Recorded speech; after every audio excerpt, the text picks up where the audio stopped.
I still remember how my fingers trembled on the doorknob as I pushed the door open. I wasn't expecting anything unusual, just a normal evening. But the moment I stepped inside, I froze.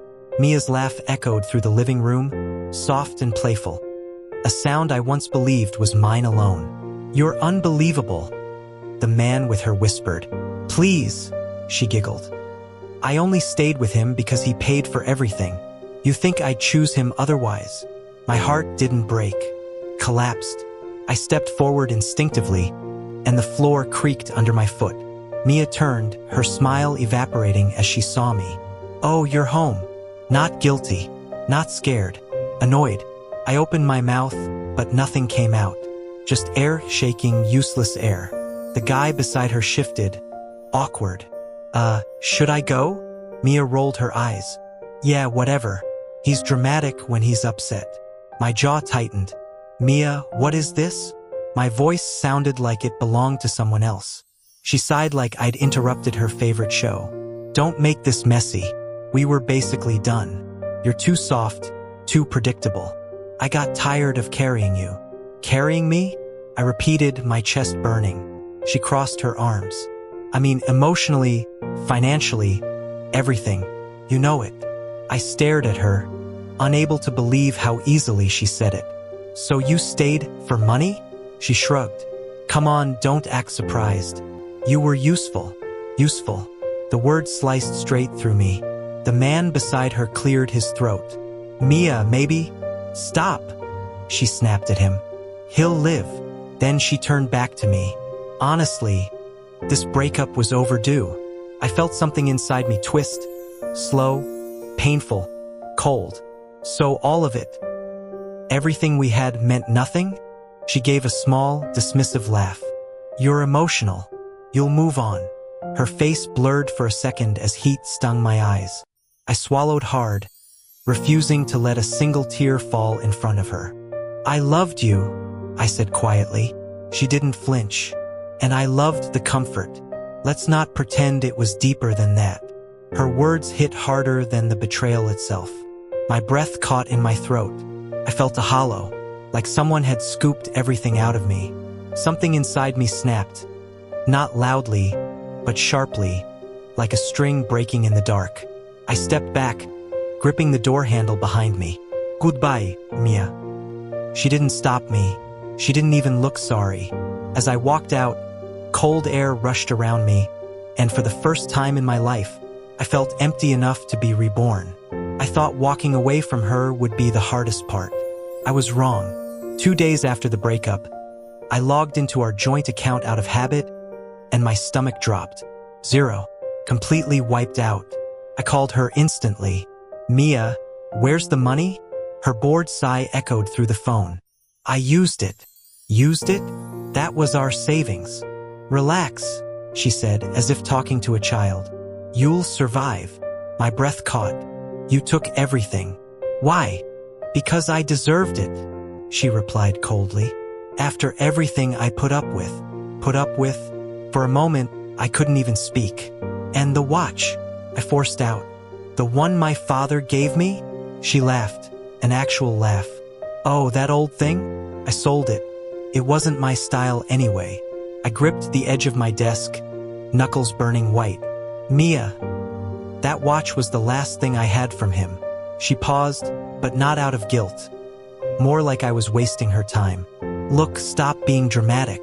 You'll earn more money. You're good at working hard or whatever. Working hard or whatever." That was all I was to her. I whispered, "You didn't have to do this." "Yes, I did," she said simply. "We're done. I took what I needed. Move on." The line went dead. So did something inside me. That night, I didn't turn on the lights. I just sat on the floor, the room swallowed in shadows. Her voice kept replaying, sharp, cold, unforgettable. "You'll survive." I pressed my palms against my eyes, trying to breathe. The tears came before I could stop them.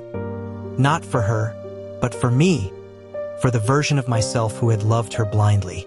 Between the sobs, a realization sank deep into my bones. I had spent years giving everything, my time, my money, my trust. to someone who saw me as a convenience, not a partner. I whispered into the darkness. How did I let it get this far? No answer, just the weight of my own reflection. Somewhere between the crying and the silence, a heat started to build inside my chest, slow, steady, rising. It wasn't rage exactly, but it wasn't pain anymore either. It was purpose, and that was the night I promised myself I would never be used again. The morning after everything collapsed, I made a decision. No more depending on anyone, no more hoping someone would save me. I was going to rebuild myself even if it meant starting from dust. My boss raised an eyebrow when I asked for extra shifts. You sure you can handle this workload? He asked. I nodded. I need it. I'll manage. He studied me for a second before sighing. Fine, but don't burn yourself out. Burning out didn't scare me anymore. Being powerless did. I sold my bike the same afternoon. The buyer patted the seat and said, You kept it in good condition. I forced a smile. Yeah, it meant a lot. Letting it go felt like ripping off another piece of my past. But I needed the money for something bigger, my future. Enrolling in the business course felt surreal. I walked into the classroom, unsure, nervous, still carrying my broken pieces. That's where I met Amir. He greeted me with a warm smile. First day. Is it that obvious? I laughed weakly. Not obvious, just familiar, he said. I was once exactly where you're standing. His voice held something steady, grounding. During lessons, he pushed me gently but firmly. You're smarter than you think, he told me one evening after class. I don't feel like it, I admitted. Then let me remind you until you do. And somehow he did. Then there was Zara. She approached me during a group assignment, bright eyes and a soft smile. You look like someone who carries too much on his shoulders, she said. I chuckled. That obvious, huh? Pain always shows to people who've lived through it, she replied quietly. We talked during breaks, after class, sometimes late into the night. Not romantically, just two souls recognizing each other's bruises. One day she said, You're stronger than your scars, you know? I looked at her, surprised. What makes you so sure? Because you're still here, she whispered. And that counts more than you realize. Her words stayed with me longer than I expected. Every day I felt myself shifting, slowly, carefully, like someone learning to walk again. The anger inside me began turning into fuel instead of poison. The pain stopped drowning me and started shaping me. One night I stood in front of the mirror. The man staring back wasn't healed, not even close. But he wasn't broken anymore either. His eyes had a spark, small but real. I touched the reflection gently and whispered, We're getting there. And for the first time in months, I believed it. Strength didn't come to me overnight. It arrived in small waves, late nights, new lessons, and the stubborn refusal to be the man Mia thought I would always remain. Amir noticed the shift in me first. You're thinking bigger, he said one afternoon as we reviewed my plans. I shrugged. I'm thinking differently. Good, he replied. Different men change the world. Ordinary men don't. He introduced me to his circle. Investors, entrepreneurs, quiet powerhouses who didn't flash their wealth but controlled more than they showed. I felt out of place at first. At one meeting, an investor asked, What makes you worth betting on? I swallowed hard. Because I've already lost everything, I said. And a man with nothing left to lose isn't scared to try. He smiled faintly. Bold answer. I like it. Zara helped me with the other side of the game. You need people who believe in ideas, not just numbers, she said as she reviewed my pitch deck. Think I can impress them? I asked. You already do, she replied.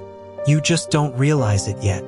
She introduced me to creators, marketers, small founders, people who could see the spark I was trying to build. Talking to them, I realized that the world wasn't controlled by talent alone. It was controlled by networks, trust, and timing. And slowly, the cold focus inside me sharpened. I wasn't fighting Mia anymore. I wasn't trying to prove anything to her. I was proving something to myself. My team came together piece by piece. Ryan was the first, brilliant, chaotic, and annoyingly confident. Your idea is smart, he told me, but you need someone who can turn it into actual code. Luckily, that's me. Then came Layla, sharp eyes, fearless voice. Your story has power, she said. Let me sell it to the world. And finally Horace, my childhood friend, the one who had seen every version of me. You rebuild, I'll stand with you, he said simply. No questions. We worked days, nights, weekends, creating something that didn't exist before. Something that belonged to me, to us. Every step forward felt like reclaiming a piece of myself. Every win felt like stitching my dignity back together. For the first time in a long time, I wasn't surviving. I was building. And the man rising from the ashes was nothing like the one Mia left behind. The day the rumor reached me felt strangely calm. I was sipping tea in the office kitchen when Horace walked in, phone in hand, brows raised. Bro, did you hear about Mia's company? My heartbeat slowed. What about it? He hesitated, then showed me the screen. People are saying it's falling apart. For a moment, I just stared. Collapsing? Her perfect, untouchable, built without me kingdom? I took the phone from him and read deeper. Internal disputes, high employee turnover, unpaid debts piling up, delayed products, investors backing out. My chest didn't burn or race with excitement. It just tightened with something heavier. Destiny. Ryan poked his head in.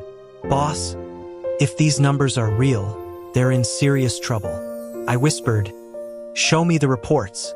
Minutes later, I sat at my desk, scrolling through official filings. Every line confirmed the same truth. Mia's startup was hanging by a thread, a few weeks at most before collapse. Zara entered quietly, placing a file beside me. I pulled this from a contact inside, she said. It's worse than public reports show. I opened it and felt that cold, steady focus return. The same feeling that had carried me through sleepless nights. Zara studied my face. How do you feel? I exhaled. Honestly, I don't know. Angry, I shook my head. Not anymore. She nodded gently. Sometimes karma doesn't need help. Later that evening, I walked into Amir's office. He was reading something on his laptop, but the moment he saw my expression, he closed it. You've heard, he said. I sat down, fingers interlocked. It feels unreal. He leaned back, observing me like he always did, calm, patient, sharp. Tell me what's happening inside you. I searched for the right words. It's not revenge, I said slowly. It's something deeper, like a circle closing. Amir smiled knowingly. This is your moment. The way he said it settled into my bones. Not because he wanted me to strike back, but because he knew I had earned the right to stand tall again. I'm not trying to destroy her, I whispered. I know, he replied, but destiny doesn't wait for permission. And he was right. I could feel it, the shift in the wind, the tide turning in a direction I never expected. I walked out of his office into the cool hallway, feeling the weight of everything I'd survived. I wasn't hunting revenge. Closure was coming on its own. And karma, the deal took weeks to set up. But when the final document arrived in my inbox, it felt unreal. My company, my rebuilt life, had grown strong enough to swallow the very empire Mia once used to belittle me. Ryan burst into my office the moment he heard. Did it go through? I nodded slowly, staring at the signed contract. It's done. His grin was wild. You just bought her entire company. Quietly? Through a third party. Bro, that's legendary. I didn't feel legendary. I felt still. Zara came in next, breathless from excitement. Tell me it's finalized, she said. It is. She placed a hand on my shoulder. Then breathe. Okay? You earned this. I leaned back in my chair, inhaling deeply. For a moment, the room felt silent, almost sacred.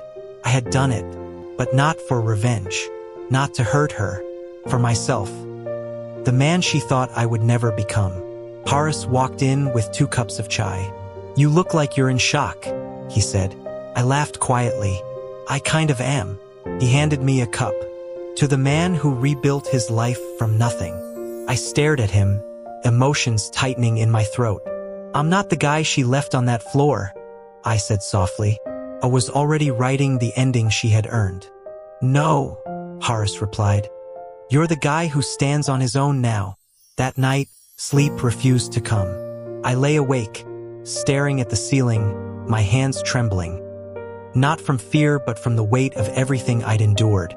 Every betrayal, every sleepless night, every shift, every course, every moment I dragged myself forward. Flashbacks hit me in small waves. Mia's laughter as she mocked me, her voice telling me I'd never make it. The cold emptiness of the night I realized she'd taken everything. And now, I owned the company she once bragged she built without me. I sat up, rubbing my face. Why am I shaking? I whispered to myself. A quiet answer formed inside me, because this wasn't a victory over her. It was a victory over the man I used to be. Near dawn, I stepped out onto my balcony.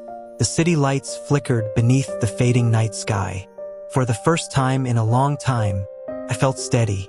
Tomorrow the world would know, and she would know. The power had shifted, and I was finally ready to face the dawn.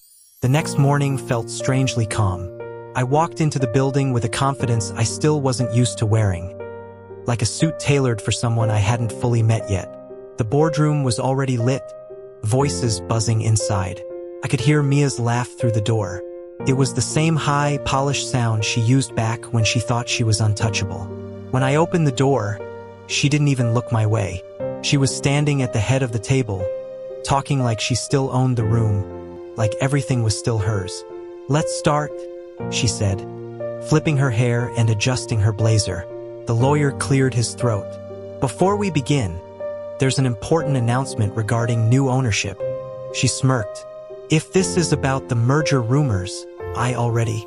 Then the lawyer slid the folder across the table. Mia, the company has been purchased. She blinked. Purchased by who? And that's when I stepped fully inside the room. The atmosphere shifted instantly. Conversations died, chairs stilled, air tightened. Mia's smile froze, then slowly melted. Her eyes widened like she was seeing a ghost she prayed would never return. I didn't speak. I just let the truth sink in.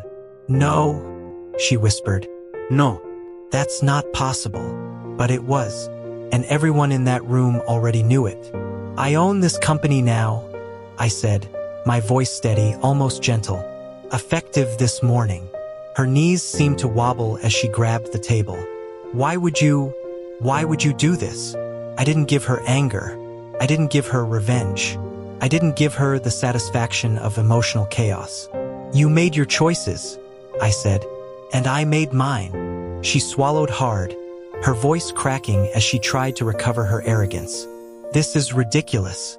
I've built this place. I've led every major deal. You can't just. Your position has been terminated, the lawyer said, completing what I couldn't bring myself to say out loud. Her gaze snapped to me again. Desperate now, not powerful. Please, she whispered. We loved each other. You know that. I made mistakes, but I never stopped caring. I waited for the familiar ache, the sting, the memories, but there was nothing. No anger, no heartbreak, just distance, the kind you earn after surviving a storm without an umbrella. You don't love me, I said quietly. You loved control. Her breath trembled. She looked around the table at the very board she used to command. No one met her eyes.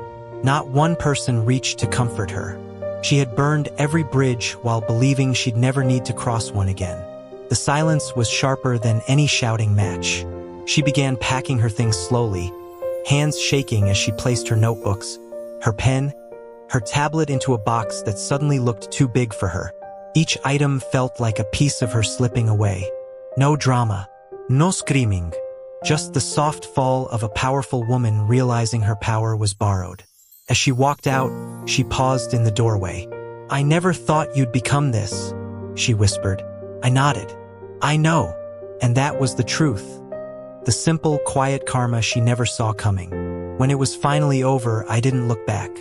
I pushed open the glass doors, stepped into the cold morning air, and just stood there for a moment. The city moved around me. Cars rushing, people talking, life continuing. But in my chest, everything felt still. Not victorious, not triumphant, just clear. I thought I'd feel some kind of explosion inside me, some fire of revenge finally satisfied. But instead, I felt a peace so deep it almost made my eyes close. The kind of peace you earn, not by destroying someone else, but by rebuilding yourself quietly when no one is watching. I didn't ruin her. I never needed to. She shaped her downfall long before I ever returned. Every lie, every betrayal, every shortcut she took, those were bricks in her own collapse. All I did was step out of the storm she kept calling love. I slipped my hands into my pockets and breathed out, a long, soft exhale that carried years of pain with it. It didn't hurt anymore. It didn't even echo. Simply left. That evening, Zara and the team dragged me out to dinner. They were buzzing with excitement, almost more thrilled than I was. We sat near the window of a warm restaurant, the lights golden, laughter rising between plates of food. Zara lifted her glass toward me. "To the comeback of the decade," she said with a grin. The team cheered loudly, and I smiled, but inside, something gentler was blooming, something quieter. Freedom didn't roar. It whispered. It wasn't a celebration. It was a release. As they talked, laughed, and teased me, I found myself staring at my own hands. Steady now, no shake, no tension. For the first time in a long time, they didn't feel like they belonged to a broken man piecing himself together. They felt like mine. And somewhere between their laughter and the comfort of the warm room, I realized something important. My rebirth was never about Mia. It was about me. About the nights I survived alone. About the mornings I forced myself out of bed when my heart didn't want to try anymore. About rebuilding piece by piece even when no one believed in me, not even myself. Zara nudged my shoulder. "You okay?" I smiled. "Yeah, I'm more than okay." When dinner ended and we all walked out into the night, the air felt different. Lighter, cleaner. I hadn't gained power. I hadn't won revenge. I had found myself again. And for the first time in years, I felt light. I look back now, and I realize how little space Mia still occupies in my mind. Not because I forgave her, not because I forgot, but because she simply doesn't matter anymore. I don't hate her. I don't love her. I feel nothing, and that, I've come to understand, is the real victory. Her betrayal almost broke me. I remember the nights I lay awake replaying every lie, every laugh at my expense, every moment I gave my trust freely, and she sold it like a commodity. I remember the emptiness that clawed at my chest when I realized she had taken more than my money. She had taken pieces of me that I didn't even know were missing. And yet, without her, without that pain, I wouldn't have found myself. I wouldn't have fought through the darkness, building a life piece by piece. I wouldn't have met Amir and Zara, wouldn't have found Ryan, Layla, and Horace, the people who believed in what I could become even when I couldn't. I wouldn't have learned the language of power, of persistence, of strategy, of self-respect. I rose from the ashes of her lies, and in that fire, I became someone new, someone stronger, someone who doesn't wait for anyone's approval, someone who understands the value of hard work, integrity, and patience. I didn't just survive. I rebuilt. I grew. I thrived. This story was never about revenge.